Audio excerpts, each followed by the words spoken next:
மிதனராசிக்கு பலன் சொல்றதுக்குத்தான் ரொம்ப நேரமா காத்துக்கிட்டு இருக்கிறேன். ஏன் அப்படின்னா, அழுகிற குழந்தைக்குத்தான் பால் அப்படின்னு சொல்லுவாங்க. அதாவது ஒரு குழந்தை அழுகும் பொழுதுதான் அந்த குழந்தைக்கு பசி இருக்குது, அந்த குழந்தைக்கு பால் கொடுக்கணுங்கிறது அவங்க அம்மாவுக்கே தெரியும். இப்ப இவ்வளவு நாள் ராசியில குரு உட்கார்ந்து கடன் வாங்கி மனசுக்குள் மிதுன ராசிக்காரர்கள் எந்த அளவு அழுதார்கள்ங்கிறது எனக்கு மட்டும்தான் தெரியும். ஏன் அப்படின்னா, 10ஆம் இடத்தில் சனி பகவான் இருந்தால் சனி கொடுக்க எவர் தடுப்பார் அப்படிங்கிறதும், 10ல் ஒரு அசுப கிரகம் இருந்தால் அரசனை போன்ற ஒரு வாழ்வு அப்படிங்கிறதும் நமக்கு மேலும் மேலும் லாபத்தை கிள்ளி கொடுக்காமல் அள்ளி கொடுப்பதற்கு தயாராக இருக்கிறது. ஒரு உச்சம், ஒரு வெளிநாட்டு பயணம், அங்கீகாரம், அக்னாலஜ்மெண்ட், ஒரு ஃபெதர் ஆன் த கேப் என்று சொல்வதை போல் ஒரு பிரமாதம். இது நாள் வரை போகிற பக்கமெல்லாம் நமக்கு பிரச்சனைகள், தோல்விகள், அவமானம்ங்கிறது ஒரு டர்ன் அரவுண்ட், ஒரு வாக் அரவுண்ட் அப்படிங்கிற ஒரு அமைப்பில் நாம் போகக்கூடிய அனைத்து இடங்களிலும் நமக்கு ஒரு வெற்றி, அங்கீகாரம், மரியாதை இதெல்லாமே ஏற்படும்.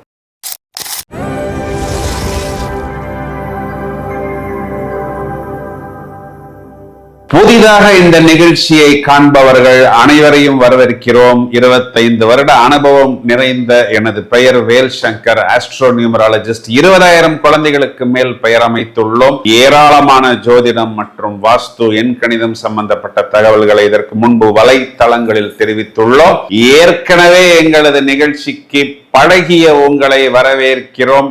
ஹலோ நண்பர்களே, நன்றாக இருப்பீர்கள். எல்லோரும் நன்றாக இருக்க வேண்டும். நாம் அனைவரும் ஆர்வத்துடன் எதிர்பார்த்து காத்திருக்கக்கூடிய அந்த ஜூலை மாதத்துக்கு உண்டான ஜோதிட பலன்களை ஜாலியாக பார்ப்போம். சுவாரஸ்யமாக நிகழ்ச்சிகளை தொகுத்து வழங்குவதற்கு தயாராக இருக்கிறேன். வழக்கம் போல் முதலில் மிதனராசிக்கு பலன் சொல்றதுக்குத்தான் ரொம்ப நேரமா காத்துக்கிட்டு இருக்கிறேன். ஏன் அப்படின்னா, அழுகிற குழந்தைக்குத்தான் பால் அப்படின்னு சொல்லுவாங்க. அதாவது ஒரு குழந்தை அழுகும் பொழுதுதான் அந்த குழந்தைக்கு பசி இருக்குது, அந்த குழந்தைக்கு பால் கொடுக்கணுங்கிறது அவங்க அம்மாவுக்கே தெரியும். இப்ப இவ்வளவு நாள் ராசியில குரு உட்கார்ந்து கடன் வாங்கி மனசுக்குள் மிதுன ராசிக்காரர்கள் எந்த அளவு அழுதார்கள்ங்கிறது எனக்கு மட்டும்தான் தெரியும். ஏன் அப்படின்னா, ஜென்மகுரு வன்மகுருங்கிறது மேலோட்டமா ஜோதிடத்தில் சொல்வது. ஆனா இங்கு பாதகாதிபதி குரு ராசியில் உட்கார்ந்து ஏதோ ஒரு செலவு பண்ணினோம், அது தேவையான செலவு, நமக்கு யூஸ்ஃபுல்லான செலவா இருந்தா பரவாயில்லை. தேவையில்லாத செலவு செய்து அதுக்கு கடன், கடன் மேல் கடன் வாங்கி மனதுக்குள் அப்படியே வெதும்பி அழுதார்கள் மிதுனராசிக்காரர்கள்னு சொல்வதுதான் நிதர்சனமான உண்மை. இப்பொழுது குரு பகவான் வெளியே வந்து விட்டார். இப்ப என்னன்னா, இவ்வளவு நாள் நம்ம அடி வாங்கினதுக்கு இப்போ டிங்கரிங், பெயிண்டிங், பேட்ச் ஒர்க்கு, இந்த என்னமோ ஒரு பெயிண்டிங் சொல்றாங்க, வேப்பிக்யூர் பெயிண்டிங்க, வேப்பர் பெயிண்டிங், அந்த மாதிரி ரொம்ப பலன்னு மாத்துவது. இதனை இந்த டிபார்ட்மெண்ட்டை யார் எடுத்துக்கிட்டாங்க அப்படின்னா, நம்மளுடைய ராசியாதிபதி மிஸ்டர் மெர்க்குரி அவரே, நானே உங்களுக்கு பொறுப்பெடுத்துக்கிறேன் அப்படின்னு சொல்லி அவர் ராசியை விட்டு வெளியில போய், இவ்வளவு நாள் நான் உங்களுக்கு கொடுத்தது பத்தல, நான் இன்னும் கொஞ்சம் உங்களுக்கு தூக்கி கொடுப்பதற்கும் மேலும் மேலும் உங்களை நன்றாக ஆக்கி கொடுப்பதற்கும் தயாராக இருக்கிறேன்னு ராசிக்குள்ளாரையே அமர்ந்து, ஒரு ஜென்ம ராசியில் புதன் ஆட்சி அப்படிங்கிறது பஞ்ச மகா புருஷ யோகத்தில் 10 யோகம் அப்படிங்கிற ஒரு அமைப்பில் இந்த பக்கம் 10ஆம் இடத்தில் சனி பகவான் இருந்தால் சனி கொடுக்க எவர் தடுப்பார் அப்படிங்கிறதும், 10ல் ஒரு அசுப கிரகம் இருந்தால் அரசனை போன்ற ஒரு வாழ்வு அப்படிங்கிறதும் நமக்கு மேலும் மேலும் லாபத்தை கிள்ளி கொடுக்காமல் அள்ளி கொடுப்பதற்கு தயாராக இருக்கிறது. அதுவும் இந்த புதன் கொடுக்கக்கூடிய லாபம் எல்லாம் பார்த்தோம்னா,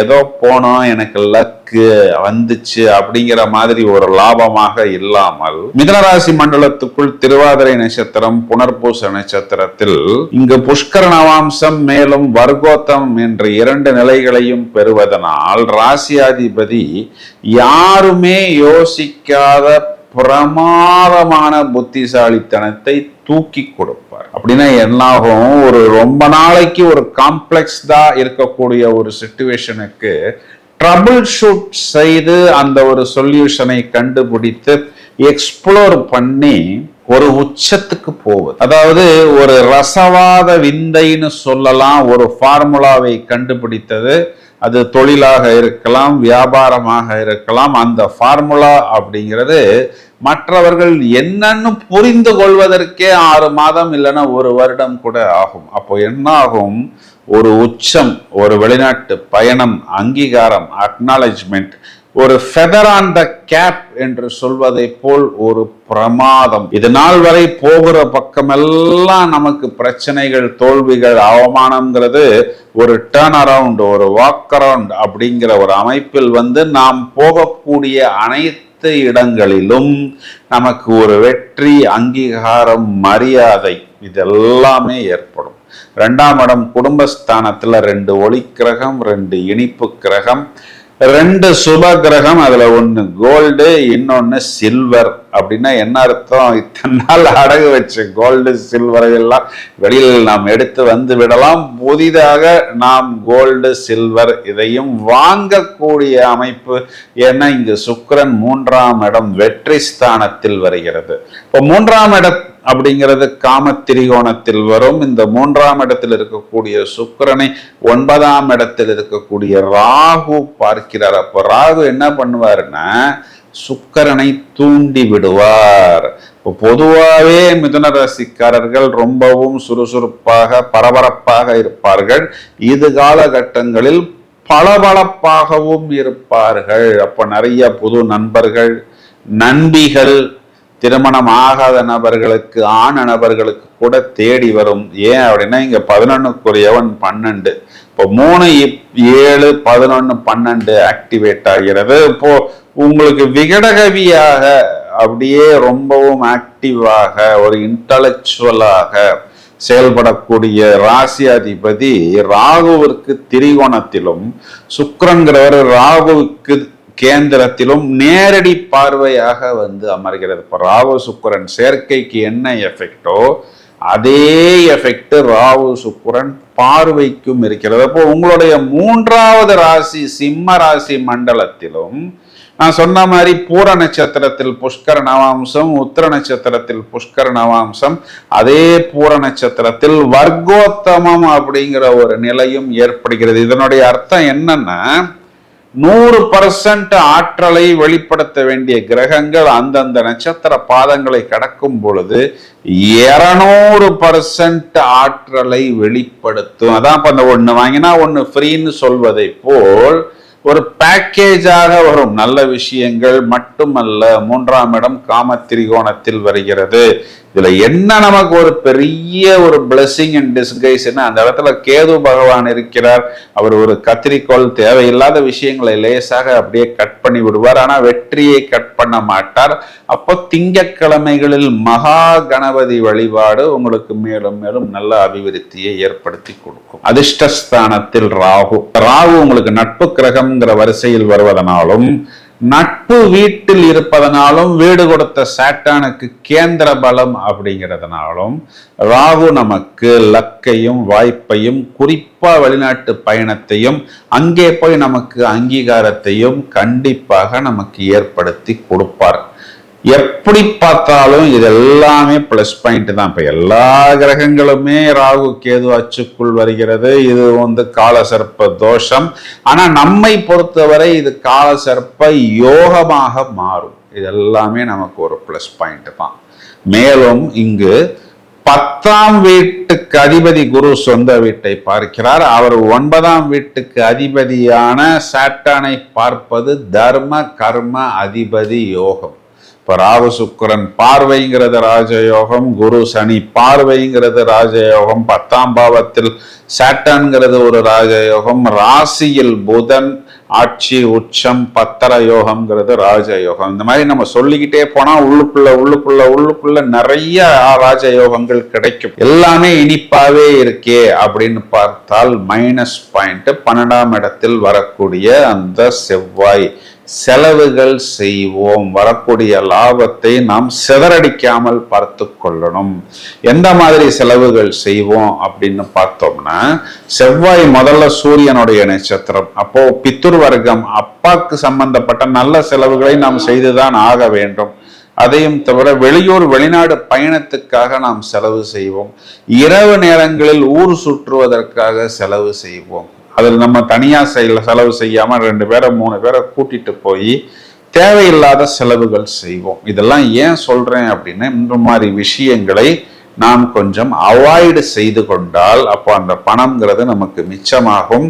12ஆம் வீட்டில் இருக்கக்கூடிய செவ்வாயை சனி பார்க்கிறார். அப்ப இரவு நேரத்துல நாம் டென்ஷன் ஆகாமல் இருப்பது, அந்த நேரத்துல வரக்கூடிய போன் காலை கொஞ்சம் தேவையான விஷயத்துக்கு மட்டும் நாம் ஆன்சர் செய்து விட்டு பிறகு பார்த்து கொள்ளலாம். 12ஆம் இடத்தில் செவ்வாய் கால் பாதங்களை பத்திரமாக பார்த்து கொள்வது, வாக்கிங் செய்யறேன், ஃபிட்னஸ் செய்யறேன், ஜாகிங் செய்யறேன்னு சொல்லி காலை அடிபடாமல் நாம் கவனமாக பார்த்து கொள்ள வேண்டும். இந்த அளவுக்கு நம்ம ஒரு கிளாரிட்டி இருந்தால் போதுமானது.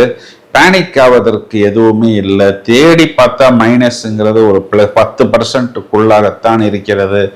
ஆனா பிளஸ் பாயிண்ட்ங்கிறது நிறைய இருக்கிறது. இதுல கூடுதலா எங்க கவனம் எடுத்துக்கணும்னா, 7ஆம் இடம் தனுராசி மண்டலம். இந்த தனுராசி மண்டலத்துக்கு குரு பார்வை இல்லை, ஆனால் சாட்டனுடைய 10வது பார்வையும் செவ்வாயோடைய 8வது பார்வையும் ஒன்றாக வருகிறது. இது லைஃப் பார்ட்னரை குறிகாட்டுகிறது. அப்போ சிம்மராசி, அப்போ மிதுனராசி சகோதரிகளா இருந்தாலும் சரி, இல்லைன்னா ஆண்களாக இருந்தாலும் சரி, எங்கேயாவது எப்போவாவது லைஃப் பார்ட்னர் டென்ஷன் ஆகி விடுவார்.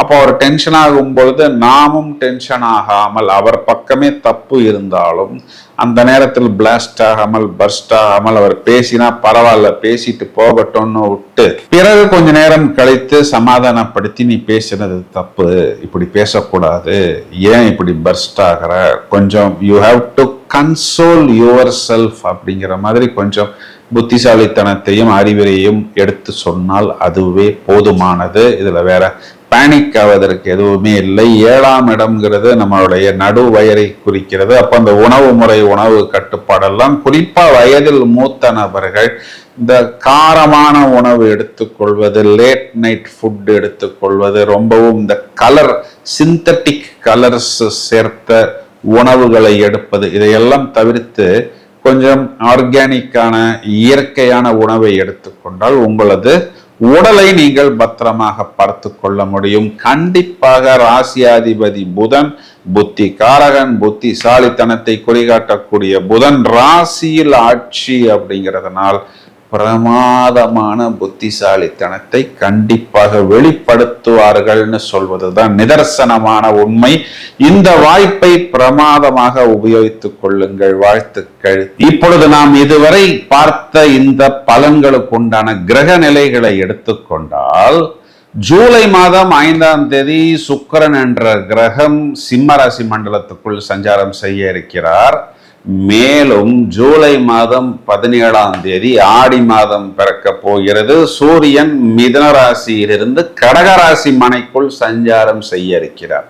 எல்லா அம்மன் கோயிலையும் இந்த கோலாகலம், குதூகலம், எல்லா அம்மன் கோயிலுமே பிரதானமான வழிபாடுகள் ஆடி மாதம் முழுவதுமே விஸ்தாரமாக இருக்கும் என்பது அனைவருக்கும் நன்றாகவே தெரியும். பிரத்யேகமான அந்த ஆடி மாத பலன்களை 12 ராசிக்கும் நாம் அடுத்த பதிவில் மிகவும் விவரமாக காண்போம்.